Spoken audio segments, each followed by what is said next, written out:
हर खबर पर होगी आपकी पकड़। डाउनलोड कीजिए एबीपी लाइव ऐप। नमस्कार, आप देख रहे हैं एबीपी न्यूज। मैं आपके साथ शोभना यादव। प्रवासियों के पलायन को लेकर देश के दो बड़े राज्य उत्तर प्रदेश और महाराष्ट्र आपस में उलझ गए हैं। शिवसेना के सांसद संजय राउत ने यूपी में प्रवासियों के साथ दुर्व्यवहार का आरोप लगाते हुए मुख्यमंत्री योगी आदित्यनाथ और प्रधानमंत्री मोदी पर सवाल उठाए, तो जवाब देने के लिए खुद मुख्यमंत्री योगी आदित्यनाथ सामने आ गए। सुनिए क्या कुछ कहा। पहली तस्वीर उस वक्त की है जब औरैया सड़क हादसे में 26 प्रवासियों की मौत के बाद यूपी पुलिस ने पैदल जा रहे लोगों को असुरक्षित यात्रा करने से रोकने की कोशिश की। दूसरी तस्वीर तब की है जब औरैया हादसे के मृतकों के शव के साथ घायल प्रवासियों को भी एक ही गाड़ी से झारखंड के लिए रवाना किया गया। अब इन्हीं तस्वीरों को लेकर यूपी शासन और शिवसेना के बीच तीखी बहस हो गई है। इस बहस की शुरुआत तब हुई जब शिवसेना के नेता संजय राउत ने मुखपत्र सामना में यूपी सरकार की तुलना हिटलरशाही से कर दी। आज देश में 5 से 6 करोड़ प्रवासी मजदूर विस्थापित कश्मीरी पंडितों की तरह जीवन जीने को मजबूर हैं। जहां पर पेट पालने के लिए काम करते थे, अब वहां उनके लिए काम बचा नहीं। इसी कारणवश उन्होंने अपने घर की ओर पलायन शुरू किया। ये सभी लोग पैदल चलकर निकले। बहुत सारे लोगों की मौत भी हो गई, जिन्हें हिटलर की क्रूरता को लेकर गुस्सा है। जैसे हिटलर ने यहूदियों के साथ छल किया, मारा और दुख दिया, उसने प्रवासी मजदूरों के साथ क्या किया है। वाराणसी में प्रधानमंत्री मोदी जी ने 4 सफाई कर्मियों के पांव धोते हुए मानवता की तस्वीर दिखाई थी। अब वो मानवता पिछले 3 महीने से गायब हो गई है क्या? मुझे लगता है जो स्वयं हिटलरवादी तरीके से चलते हैं उनको जमाने में और लोग हिटलर दिखते हैं। योगी आदित्यनाथ जी ने किया हुआ काम वहाँ की उत्तर प्रदेश की जनता देखती है, उसका मूल्य मापन वो कर सकते हैं। सामना के संपादक जी को मेरा निवेदन है, वो महाराष्ट्र में फंसे हुए परप्रांतियों की चिंता करे, उनको यहाँ से जाना ही न पड़े, इस प्रकार का काम करके दिखाए। इस लेख में पीएम मोदी का जिक्र था, इसलिए जवाब देने के लिए खुद मुख्यमंत्री योगी आदित्यनाथ सामने आए। मुख्यमंत्री दफ्तर के ऑफिशियल ट्विटर हैंडल से लिखा गया, संजय राउत जी, एक भूखा बच्चा ही अपनी माँ को ढूंढता है। यदि महाराष्ट्र सरकार ने सौतेली माँ बनकर भी सहारा दिया होता तो महाराष्ट्र को गढ़ने वाले हमारे उत्तर प्रदेश के निवासियों को प्रदेश वापस न आना पड़ता। अपने खून पसीने से महाराष्ट्र को सींचने वाले कामगारों को शिवसेना कांग्रेस की सरकार से सिर्फ छलावा ही मिला। लॉकडाउन में उनसे धोखा किया गया, उन्हें उनके हाल पर छोड़ दिया और घर जाने को मजबूर किया। इस अमानवीय व्यवहार के लिए मानवता उद्धव ठाकरे को कभी माफ नहीं करेगी। आजपर्यंत मी तुम्हाला सांगितलं की साधारणतः 5.5 ते 6 लाख परप्रांतीय मजुरांची आपण 3 वेळाच्या अन्नाची सोय करत होतो। 5.5 ते 6 लाख किती खर्च झाला आहे? पॅकेज केलं। या सगळ्या राज्यातल्या मजुरांना, इतर राज्यातल्या मजुरांना आपण जा नाही सांगितलं। तो हिटलरशाही बनाम सौतेली माँ, यही मुद्दा बना हुआ है। सरकारें उत्तर प्रदेश की और महाराष्ट्र की आपस में ही उलझ गई हैं। बीजेपी के नेता प्रेम शुक्ला जी हमारे साथ जुड़े हुए हैं। संजय गुप्ता जी शिवसेना के नेता हैं। मुंबई से अजय दुबे और लखनऊ से रणवीर हमसे जुड़ रहे हैं। मैं सबसे पहले रुक कर लेती हूँ संजय गुप्ता जी का। संजय गुप्ता जी, आरोप आपके ऊपर ये योगी आदित्यनाथ का कि अगर सौतेली माँ बनकर भी आपने प्रवासियों का ध्यान रखा होता तो आज शायद ये नौबत ना आती, उनको अपने घर ना लौटना पड़ता।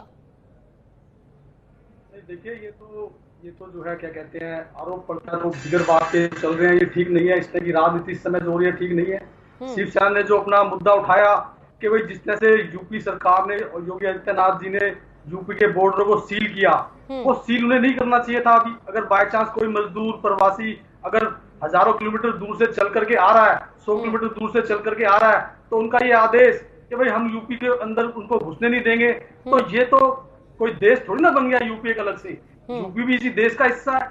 अगर कोई मजदूर हजारों किलोमीटर चल के आया तो उसको प्रदेश में घुसने दें, उनको बल्कि सम्मान से उत्तर प्रदेश में जहाँ जाना है वहां जाने दें। तो अगर इस तरह का फैसला योगी सरकार ने किया तो ये फैसला बिल्कुल सही नहीं है। और कोई भी देश का नागरिक जो होगा वो इसी तरह की बात करेगा जिस तरह से संजय राउत जी ने की। अच्छा, ठीक है। प्रेम शुक्ला जी, पलायन सिर्फ महाराष्ट्र, गुजरात, राजस्थान यहीं से हो रहा है? उत्तर प्रदेश से कोई मजदूर कहीं नहीं जा रहा है? आप सौतेली माँ बन रहे हैं क्या? क्योंकि पलायन तो उत्तर प्रदेश से भी हो रहा है। बहुत से मजदूर उत्तर प्रदेश से राजस्थान जा रहे हैं, गुजरात जा रहे हैं, अपने अपने घर लौट रहे हैं, बिहार जा रहे हैं। महाराष्ट्र से जो मजदूर आए हैं वो टैंकरों में भर कर गए हैं। महाराष्ट्र से मजदूरों की संख्या है जो गए हैं। उत्तर प्रदेश की भी संख्या और उनकी असुविधा का भी डिटेल हो तो मैं एबीपी न्यूज से कहूंगा कि आप कृपया दिखाएं, कोई हम आपत्ति नहीं करेंगे और हम आपके खिलाफ फर्जी मुकदमा भी नहीं दर्ज करेंगे। महाराष्ट्र के प्रवासियों के बारे में टीवी 9 महाराष्ट्र ने एक रिपोर्ट दिखाई तो उसके रिपोर्टर को जेल में भेज दिया साहब। तो ये हिटलर शाही कौन कर रहा है? आप कृपा करके मुझे बताइए। यही आदरणीय संजय राउत जी ने बीते रविवार को रोक ठोक में लिखा कि जो गैर मराठी भाषी है, उत्तर प्रदेश में पत्रकार के खिलाफ मुकदमा दर्ज हुआ था प्रेम शुक्ला जी, आपको याद दिला दूं मैं। नहीं, किस मामले में? अब मैं वो डिटेल, अब चर्चा का मेरा विषय दूसरा है, भेज दूंगी आपको वो डिटेल। इसलिए मेरी बात, ये तो आप सभी सरकारों का रवैया है ना, आपसे जो सवाल पूछ ले आपको सूट ना करे तो आप लोग मुकदमा दर्ज कर लेते हैं।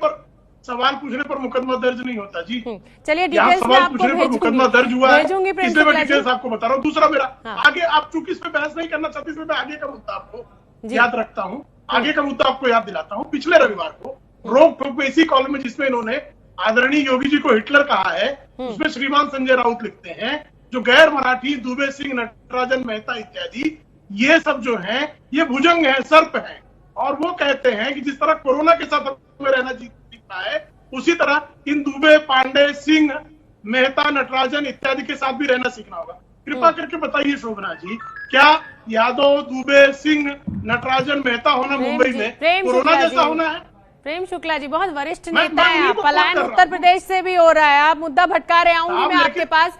प्रेम शुक्ला जी, समस्या तो ये पूरे देश की है, ये तो आप मानेंगे ना, और ये भी आप मानेंगे कि अब इस समय सभी राज्य सरकारें अपना झंझट काट रही हैं कि भैया जाओ, हमारे राज्य से जाओ, अपने घर जाओ, हमारा आंकड़ा कंट्रोल में आए। एक ये जो मुहिम शुरू हो गई है सरकारों के बीच, ये बहुत चिंताजनक है। देखिए, जो जिस विषय पर आप बहस करें, जो हिटलर शाही का आरोप लगा रहे हैं, कृपा करके बताइए, जो मजदूरों का पलायन हुआ है, हर दूसरा मजदूर वो महाराष्ट्र से गया है और महाराष्ट्र में 96% प्रवासी मजदूरों को एक दिन का भी राशन नहीं दिया है। साहब, केंद्र सरकार ने राज्य सरकारों को राशन दिया था कि जिनके पास राशन कार्ड है उनको राशन दे दीजिए, जिनके पास नहीं उनको भी दे दीजिए। महाराष्ट्र सरकार ने 96% लोगों को, प्रवासियों को राशन ही नहीं दिया। और 8 अप्रैल को एक उन्होंने नोटिफिकेशन निकाला कि जो अप्रैल और मई महीने का जो राशन है वो जून महीने में देंगे। तो साहब, आप राशन भी नहीं देंगे और ऊपर से भाषण देंगे, तो इसके लिए किसको दोषी? और कहेंगे राजनीति मत करिए। साहब, राशन मांगना राजनीति करना है। आपसे कहेंगे साहब प्रवासी ट्रेनें 520 ट्रेनें 60 ट्रेनों को आरोप लगाया कर दिया गया क्योंकि प्रवासियों की सूची नहीं थी इन्होंने। ठीक है, आपने जो आरोप लगाया उस पर मैं जवाब लूंगी, संजय गुप्ता जी मेरे साथ बने हुए हैं, लेकिन उससे पहले अजय दुबे मेरे सहयोगी फील्ड में मौजूद हैं। अजय दुबे, आप भी सुन रहे हैं प्रेम शुक्ला जी को, खाना नहीं दिया गया, उनको जो लिस्ट सौंपनी थी ट्रेन की वो नहीं केंद्र सरकार को सौंपी गई, सब के चलते हुए इतनी दिक्कतें आ रही हैं और हिटलरशाही का आरोप भी लगा रहे हैं, क्या सच्चाई आप बताइए। शोभना, कोरोना काल की इस विपदा के बीच में जो कल से ये राजनीतिक युद्ध जो छिड़ा हुआ है दोनों पार्टियों पे, मैं क्या कहूं उस पे मैं कुछ समझ नहीं पा रहा हूं। पिछले तकरीबन 5 हफ्ते से पलायन की कहानियां हम कर रहे हैं मुंबई से, चाहे कोई भी रास्ता हो, चाहे वो वसई विरार को हो कि चाहे क्या खाना पानी इन मजदूरों को दिया जा रहा था। पलायन की नौबत क्यों आ गई, या ये बेचैनी आ गई, अब सब्र का बांध टूट गया कि बस अब घर जाना है किसी भी सूरत में? देखिए, खाने पीने के इंतजाम, हमने जो बात की प्राथमिक तौर पर जो मजदूरों से पलायन के दौरान हम मुंबई के अलग अलग रास्तों पर पलायन कर रहे लोगों से बात करते तो खाना न केवल जो एनजीओज हैं, जो तमाम एनजीओ की तरफ से संगठन हैं, रोडों पर लोग अपनी तरफ से निकल के दे रहे हैं, तो खाना तो लगभग सबके घर में पहुंच रहा है, पर पलायन का जो मूल कारण है वो रोजगार है, क्योंकि सब कुछ ठप है, तो आगे कब तक शुरू होगा वो होता दिख नहीं रहा, तो इस कारण से लोग पलायन कर रहे हैं। उत्तर प्रदेश सरकार और महाराष्ट्र सरकार दोनों के बीच में जंग छिड़ी हुई है प्रवासी मजदूरों को लेकर। योगी आदित्यनाथ के आरोपों पर अब शिवसेना ने एक वीडियो जारी किया है। इस वीडियो में गांव लौट रहे मजदूर ये दावा कर रहे हैं कि महाराष्ट्र में उन्हें खाने पीने से लेकर हर चीज की सुविधा दी गई, लेकिन यूपी में उनके साथ गैरों जैसा सलूक किया जा रहा है। ये रिपोर्ट देखिए, फिर मैं प्रेम शुक्ला से जवाब मांगूंगी। 50 किलोमीटर इधर और 50 किलोमीटर इधर सिर्फ पब्लिक ही, कोई पानी भी नहीं पिला रहा है। और ये यूपी में हो रहा है, सिर्फ महाराष्ट्र के अंदर लोगों ने खाना खिलाए, महाराष्ट्र के अंदर जो सेवा करे ये लोगों की वो किसी ने नहीं किया। ये यूपी के अंदर इनको पानी नहीं पिला रहे, गांव के गांव खाली करके भाग गए लोग।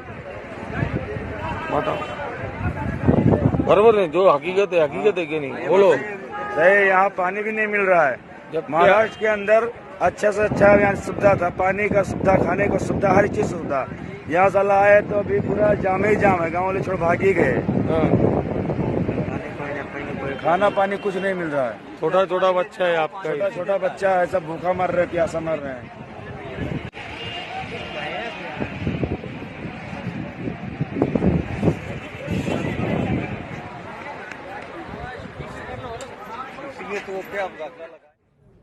तो ये शिवसेना ने वीडियो जारी किया है, इस पर हो सकता है कि बीजेपी कहे कि ये वीडियो झूठा है या मॉफ्ड है। मैं रणबीर का रुख कर लेती हूँ। रणबीर, जो शिवसेना आरोप लगा रही है कि आप तो बॉर्डर में भी नहीं घुसने दे रहे हैं, कोई इंतजाम नहीं कर रहे हैं, सौतेला व्यवहार तो आप कर रहे हैं, हिटलरशाही आपकी है, क्या सच्चाई?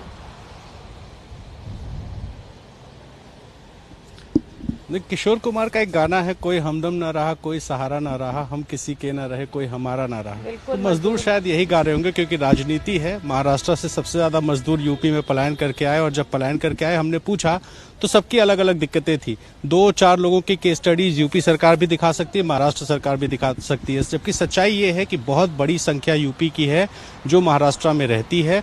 और अब चूंकि उद्धव ठाकरे बीजेपी के साथ नहीं हैं, तो उनको योगी आदित्यनाथ हिटलर दिखाई दे रहे हैं।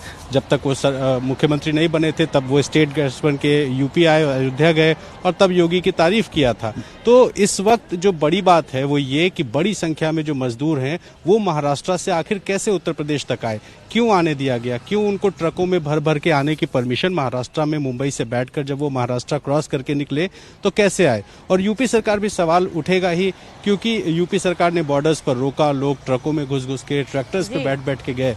तो सच्चाई ये है कि मजदूर कहीं ना कहीं राजनीति के शिकार हुए। हालांकि कोशिशें हुई और मजदूरों को बसों में बिठाकर, ट्रेन में बिठाकर लाया गया यूपी, और 23 लाख सरकारी आंकड़ा जो है, 23 लाख से ज्यादा मजदूर अभी तक आ चुके हैं।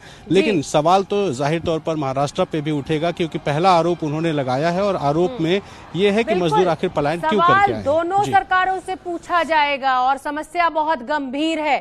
पहली समस्या ये कि महाराष्ट्र सरकार क्यों नहीं इन प्रवासी मजदूरों को अपने यहाँ ही रोक पाई, और दूसरा सवाल योगी सरकार से कि अगर वो आ भी रहे थे तो बॉर्डर पर उनको क्यों रोका जा रहा है।